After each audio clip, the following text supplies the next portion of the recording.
Today I'm doing a book haul because I've accumulated, yet again, even more books, and I just wanted to go through them because I thought that would be fun. So the first book is Conversations with Friends by Sally Rooney. I actually already read this book and I really enjoyed it.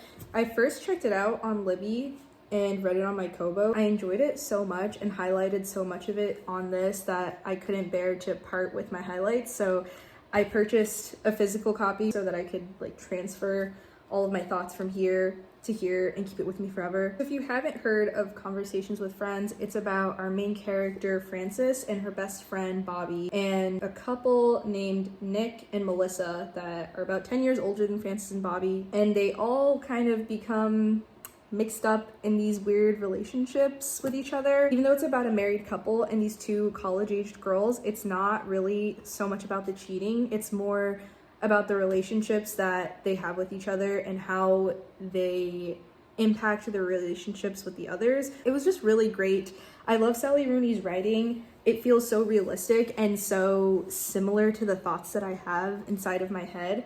I think she's really great at making mundane things feel special or just something that I could read about for hours. I could read about any of Sally Rooney's characters brushing their teeth or just looking in the mirror for chapters and chapters, and it would still be super entertaining. I loved Normal People by her, so this was my second read by Sally Rooney, and I'm so excited to read Beautiful World, Where Are You? I saw that they have it on Libby right now, so I'm about to check it out. I also have Normal People by Sally Rooney. Like I said before, I've already read this book, but I only have this digitally. I have it on Apple Books, of all things, because I bought it on there in 2019 before I was reading a lot. So now if I were to buy a book, I would buy it on the Kobo store or something so that I could read it on that device, but I didn't have a Kobo then, so I have it on Apple Books and I don't really use that. And even if I did, I just wanted to have a physical version because after having all that stuff highlighted in Conversations with Friends, it just made me think about all the things that I would want to highlight and go back to in Normal People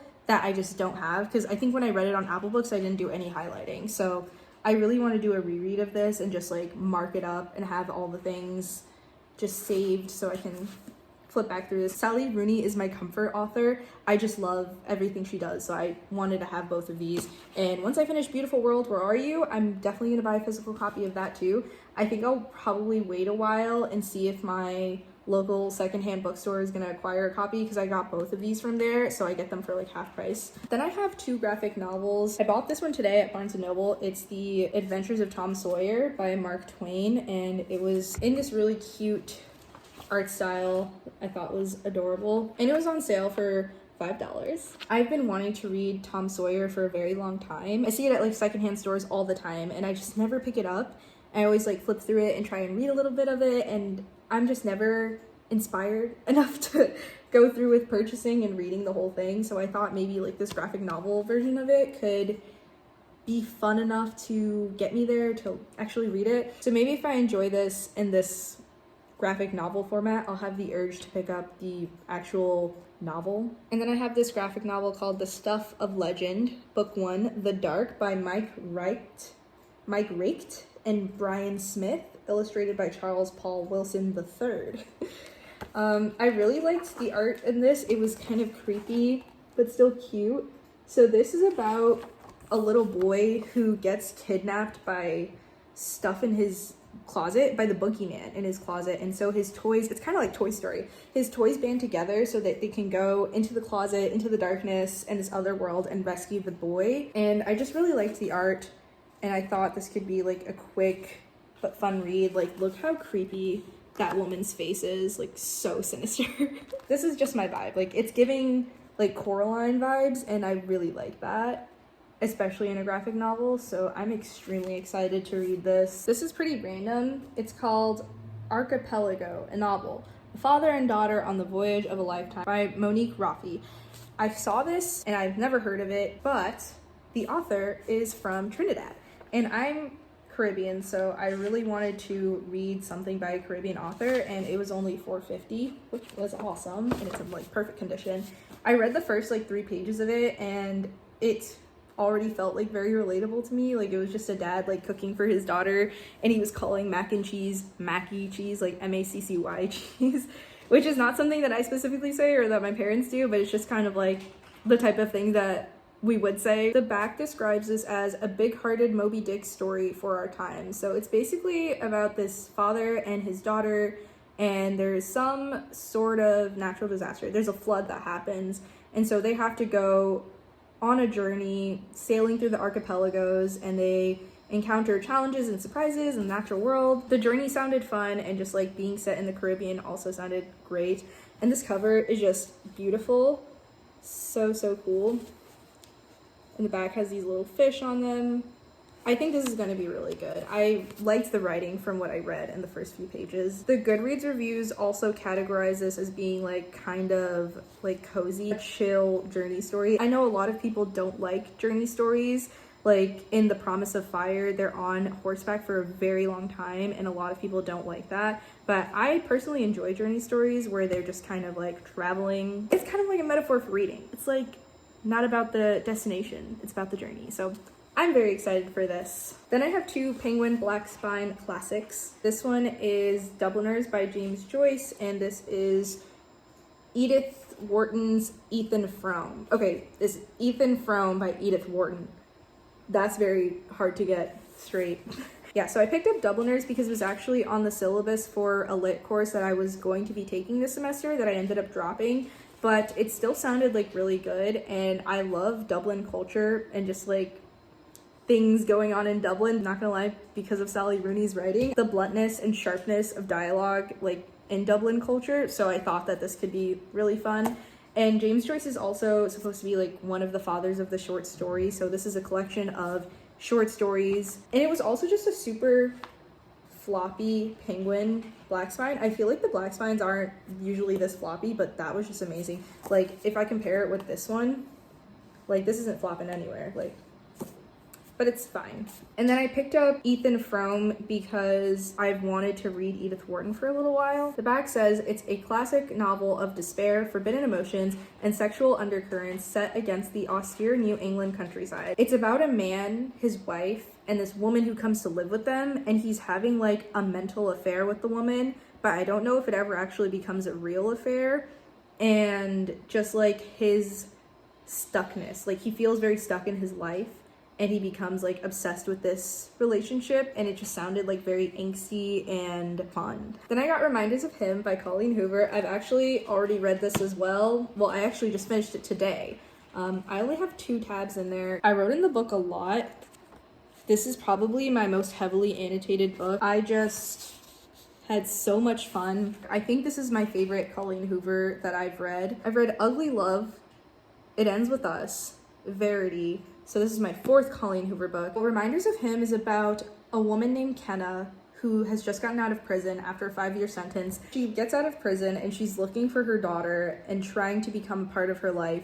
But there are all these people who are trying to keep her away from her daughter because they have a very negative idea of who Kenna is because of the things that have happened in her past. And it's just about her confronting these feelings, trying to work things out with these people, trying to find forgiveness from other people and from herself over what happened, reliving memories. I really loved this book. Next, I have 13 Ways of Looking at a Fat Girl by Mona Awad. I just finished reading Bunny by Mona Awad last week, and that was my first 5-star read of the year. Actually, my first 5-star read ever, because I only got back into reading last summer, and I haven't found a book that felt like a 5-star yet until I read Bunny, and that was just incredible. I know that this is a very different genre. Like, it's a collection of 13 vignettes, which I think just means short stories. Somebody let me know if that's not what a vignette is. This book sparkles with wit. Awad knows how to talk about the raw struggles of female friendships, sex, contact, humanness, and her voice is a wry celebration of all this at once. That review's by Amy Bender. I'm just desperate to read anything that Mona Awad writes. After reading Bunny, I'm just so excited to get through this and then read All's Well or All's Too Well. I don't remember what that book is called. I love her writing. It's just so clever and quick paced. So I think that this is going to be really enjoyable. Next, I got Beartown by Frederick Bachman. I read Anxious People. Actually, I listened to Anxious People on Audible maybe 3 months ago or 4 months ago, and I really liked it, but it wasn't like, I wasn't obsessed with it. I was thinking that maybe reading a Frederick Bachman book instead of listening to it might be an even better experience, because when I listen to Anxious People, I split that up over 3 different sessions, and each session was like 3 weeks apart. I would only play it when I was driving back home to Philly from school in New York, so I would have like 4 hours of drive time, and I would listen to it during those times, and then it would be like 3 weeks until I picked up the book again. So maybe that's part of why I wasn't super obsessed with it. I read the back, it sounded interesting. It's about these kids that play hockey in a town, but it's a trilogy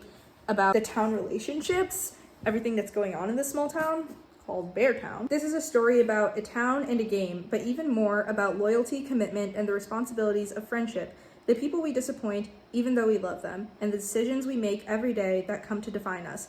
In this story of a small forest town, Frederick Bachman has found the entire world. I feel like I usually see trilogies for fantasy or sci-fi, but just general fiction, I don't really see a lot of trilogies, so that excited me that there's going to be like 3 thick books getting to know these characters in just like a regular real life setting. And I love small town settings, so I'm discovering, because one of the things that I wrote a lot about in Reminders of Him was just like every time we were in the grocery store as a setting, I loved that. I loved the grocery store as a setting, and I don't know what it is, but it just feels like so familiar, and like I can just feel myself in that setting. Like if I'm reading a fantasy and they're out in the battlefield or like in a castle or something, like yeah, I can imagine it, but I haven't actually been there. So it's a different feeling as to when they're like literally in a grocery store, and like I can feel myself like being in that aisle. So this just seems fun, the small town vibes. Then I have the Six of Crows duology that I am so excited to read. I started watching Shadow and Bone on Netflix a few days ago. I put it on because I didn't think I was going to start reading the books, like anything by Leigh Bardugo. It just didn't seem like something I would enjoy. And I watched like the first 3 episodes, and I was enjoying it so much that I stopped watching it, and I was like, okay, I need to just start reading it myself. I'm honestly more excited to read Shadow and Bone than this duology, but like I saw Six of Crows for $6, and then when I went to Barnes & Noble today, this was on the buy one get one half off shelf, so I got this and another book that I'll show in a second. So now I have this duology, so I guess I'm just going to start with this. I don't think you need to read the series in order. Please let me know if that's incorrect. I'm definitely going to order Shadow and Bone on Amazon, but they were just there and ready for me to pick up, so I got these 2. Alongside that, from the buy one get one half off table, I got Caraval. I have Once Upon a Broken Heart, which I know is the spin-off series to Caraval, but I've heard you don't need to read them in order, but it will spoil Caraval for you if you read Once Upon a Broken Heart first, which I don't know if I'm okay with that or not. I feel like I might be, because I've heard better reviews for Once Upon a Broken Heart than Caraval, so I'm like, I don't want this to put me off from the whole series, so I might just start with Once Upon a Broken Heart and read this, even though it's spoiled for me, like still read it anyways. I don't really know what to do, but I have it now. I might try to start with this and see how that goes. And then I have 2 memoirs that I got from Barnes & Noble today. First one is Crying in H Mart. I heard really great reviews about this probably like 6 months ago. I think I saw it on Noelle Gallagher's channel. And I didn't realize that this was written by the lead singer of Japanese Breakfast. I believe she's a singer. Oh, maybe she's just Japanese Breakfast and Japanese Breakfast isn't a band. Yeah, I think it's just her. But I don't know much of their music. I know one song called Boyish, and I really liked that song. And I honestly wasn't picking this up because like I thought I would know who the author was, but just the fact that like I do have some idea of who she is made it even cooler to me. It talks about her times in her mid-20s, being a waitress and struggling to launch her music career in Philadelphia. It had really great Goodreads reviews, like people saying this is their favorite book of all time. And the last memoir that I read, I'm Glad My Mom Died by Jeanette McCurdy, was really, really great. And I didn't expect to be a memoir person, but I feel like now I am, so I wanted to get more. So to go along with this memoir, I got this one, which is called I'm Possible. Oh, the sticker's like covering it, but whatever. Kind of like impossible, but I'm possible. Get it? A Story of Survival, a Tuba, and the Small Miracle of a Big Dream by Richard Antoine White. He was the first African American to earn a doctorate in music for tuba performance. And I didn't know that. I didn't know who he was, but when I was in high school, I played French horn and I did marching band and played mellophone. So tuba is not the same as those things, but it's a brass instrument. It was cool to see a book about a brass player, and literally the first page just like transported me back to what it felt like to perform on stage when I was in high school, like playing with the rest of the wind ensemble. I'm gonna read you the first page because it was just so good, especially if you're like a band kid or you played any sort of instrument. This is like, it's really good. I button up my tux and the world shifts. For a short while, everything moves at half speed. I walk slowly. I sit slowly. I speak slowly. I conserve my breath, buzzing into my mouthpiece. I walk on stage and am greeted by the plumage of red seats, soft and inviting. Slowly, quietly, the audience bubbles into the theater, which is aglow.